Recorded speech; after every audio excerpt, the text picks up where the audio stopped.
आइए फटाफट खबरों के बाद खबरें आपको विस्तार से दिखाएंगे। सबसे पहले आपको बता रहे हैं बड़ी खबर इस समय की, जो कि ग्रेटर नोएडा से आ रही है। ग्रेटर नोएडा से बड़ी खबर, जहां पर डीन पर पीएचडी छात्रा ने लगाया है शारीरिक शोषण का आरोप। पीएचडी की छात्रा का यह आरोप है डीन पर। ऑफिस बुलाकर डीन पर अश्लील शब्दों का इस्तेमाल करने का ये छात्रा आरोप लगा रही है। जीबीयू प्रशासन पर कोई कार्रवाई न करने का भी आरोप लग रहा है। जीबीयू यूनिवर्सिटी का मामला ही है ये। जीबीयू में पहले भी कई ऐसे मामले सामने आ चुके हैं। तो ये बड़ी खबर आपको बता रहे हैं। देखिए, ग्रेटर नोएडा से बड़ी खबर, जहां पर जीबीयू यूनिवर्सिटी से ये खबर आ रही है। डीन पर पीएचडी की छात्रा ने शारीरिक शोषण का आरोप लगाया है। गंभीर मामला। पीएचडी की ये छात्रा है जिसने आरोप लगाया है कि डीन ने ऑफिस में बुलाकर अश्लील शब्दों का इस्तेमाल किया है। जीबीयू प्रशासन पर कोई कार्रवाई ना करने का भी ये लड़की आरोप लगा रही है। और आपको ये भी बता देते हैं कि जीबीयू यूनिवर्सिटी का जो ये मामला है, पहले भी इस यूनिवर्सिटी से जुड़े हुए ऐसे मामले सामने आ चुके हैं। ग्रेटर नोएडा से खबर सामने आई है। हिमांशु शुक्ला और जानकारी देंगे, फोन लाइन पर मौजूद है। हिमांशु, गौतम बुद्ध यूनिवर्सिटी है ये, जहां से पहले भी इस तरह के मामले सामने आए हैं। इस बार इस लड़की ने, जो पीएचडी की स्टूडेंट है, क्या आरोप लगाए हैं डीएम के ऊपर, डीन के ऊपर? पूरी खबर विस्तार से बताएं।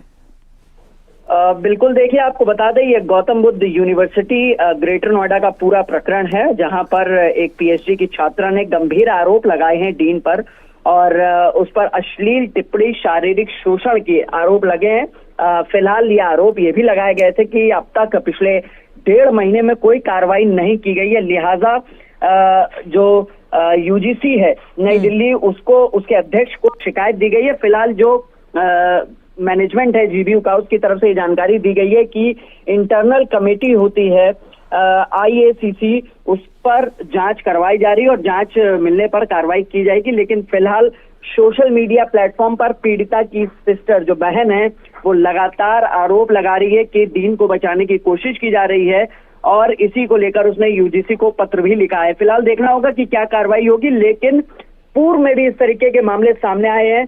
साल 2020 में भी एक प्रकरण आया था और उससे पहले भी एक प्रकरण आया था। लिहाजा लगातार इस तरीके के सेक्सुअल असॉल्टमेंट के जो केसेस हैं, जो आरोप हैं, वो देखने को मिले हैं। जी, ऑलराइट, बहुत शुक्रिया आपका हिमांशु शुक्ला। नजर बनाए रखिए इस खबर पर आप। और आइए बढ़ते हैं आगे। कानपुर की खबर आपको बताएं, जहां पर ट्रेन पलटाने की जो साजिश हुई है, उसमें बड़ा अपडेट आपको देने जा रहे हैं। देखिए, ट्रेन पलटाने की साजिश में एक्शन हुआ है। आतंकी संगठनों के कनेक्शंस की भी अब जांच हो रही है, जो सोर्सेज बता रहे हैं। कानपुर फर्रुखाबाद के बीच में कनेक्शन की जांच की जा रही है। मकरपुर, उन्नाव में जांच में लगी है टीमें। शुक्लागंज, जाजमऊ में भी जांच की जा रही है। शक की सुई प्रतिबंधित संगठनों की ओर है। तो अब हर एंगल से ट्रेन को पलटाने की जो साजिश रची गई है, उसकी जांच की जा रही है। अमित गंजू और जानकारी देंगे। अमित गंजू, अब आतंकी एंगल से भी इस मामले की जांच की जा रही है, अपडेट दीजिए।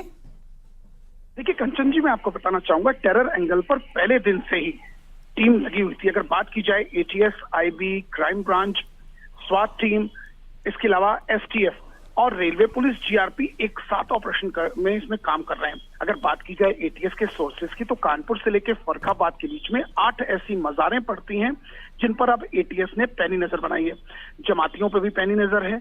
पूर्व में जो ऐसी गतिविधियों में लिप्त है, उन पर नजर बनाई जा रही। इन सब के अलावा कानपुर, कानपुर देहात, औरैया, इटावा, कन्नौज, जालौन, फर्रुखाबाद, फतेहपुर, हमीरपुर, उन्नाव, बांदा, चित्रकूट, महोबा, ललितपुर तक टीम स्कैटर्ड हुई है।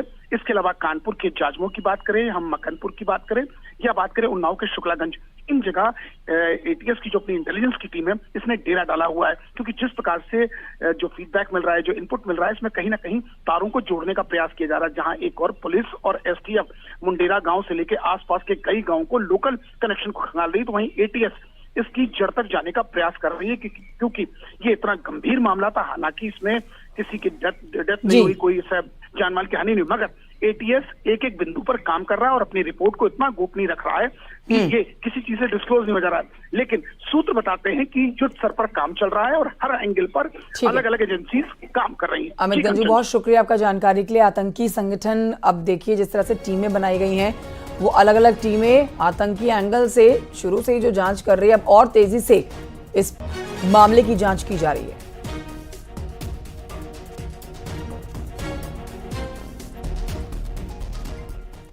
प्रयागराज में मुंगारी टोल प्लाजा पर छात्रा से छेड़छाड़ी के मामले में पुलिस ने एफआईआर दर्ज कर ली है। पीड़ित छात्रा के पिता की शिकायत पर टोल कर्मी के खिलाफ एफआईआर दर्ज की गई है। अब पुलिस आरोपी राजन यादव की तलाश में लगी हुई है। आरोप के मुताबिक छात्रा जीआईसी मुंगेरी से जब घर लौट रही थी तभी एक टोल कर्मी ने उससे छेड़छाड़ की है, जिसका लड़की ने कड़ा विरोध जताया। इसके बाद टोल कर्मी ने अश्लील टिप्पणी भी की।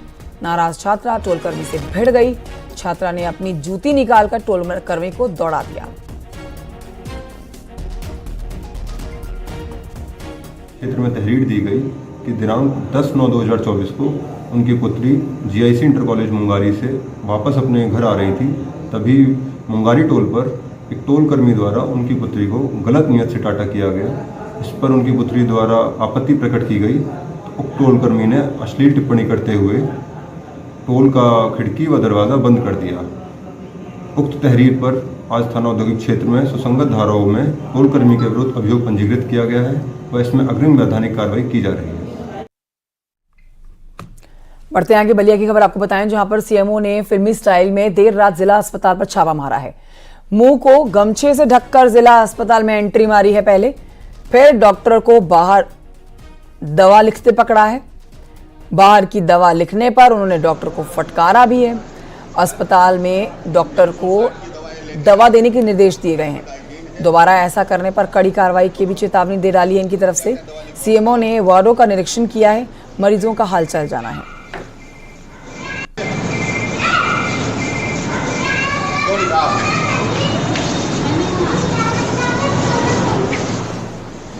कितने की दवा है? कहाँ गया वो उसका साथी? कितने की दवा लिया है?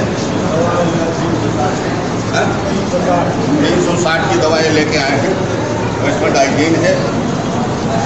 पकड़ो, क्या क्या दवा लिखो बताओ।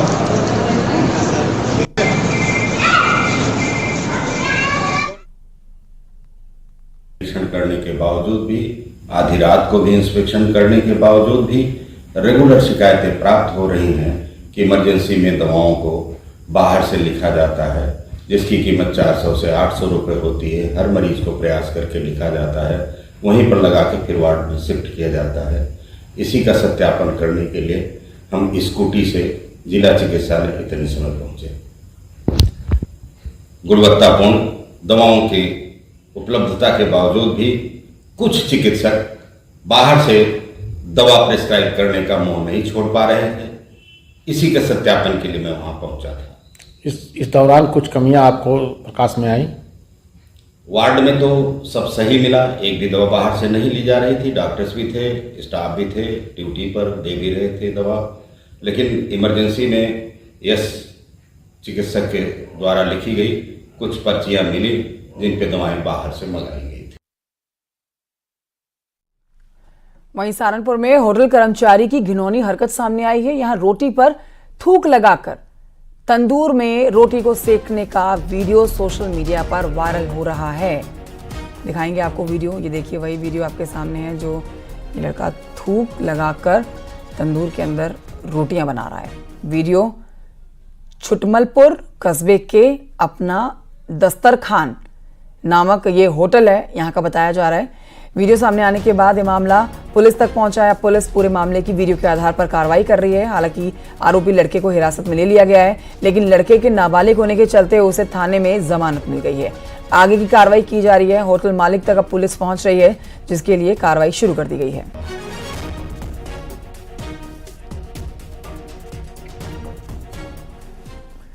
सहारनपुर के बाद खबर महोबा से है, जहां पर पुलिस के कामकाज के तरीके से नाराज लोगों ने चरखारी कोतवाली का घेराव किया है।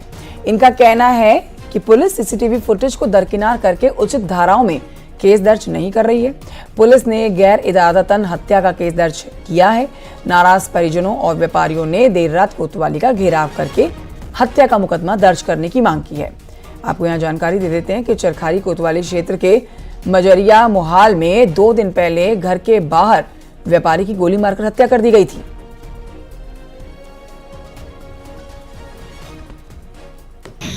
हमारे एक व्यापारी अनिल चौरसिया की गोली कांड में हत्या कर दी गई, जिससे संबंध में वो क्योंकि हमारा व्यापारी था तो उन लोगों ने, उनके परिवार के लोगों ने थाने में आकर के तहरीर दी, जिस पर थाना प्रभारी द्वारा जो वो चाहते थे या जो घटना हुई थी उस तरीके से उस मामले को दर्ज नहीं किया गया था।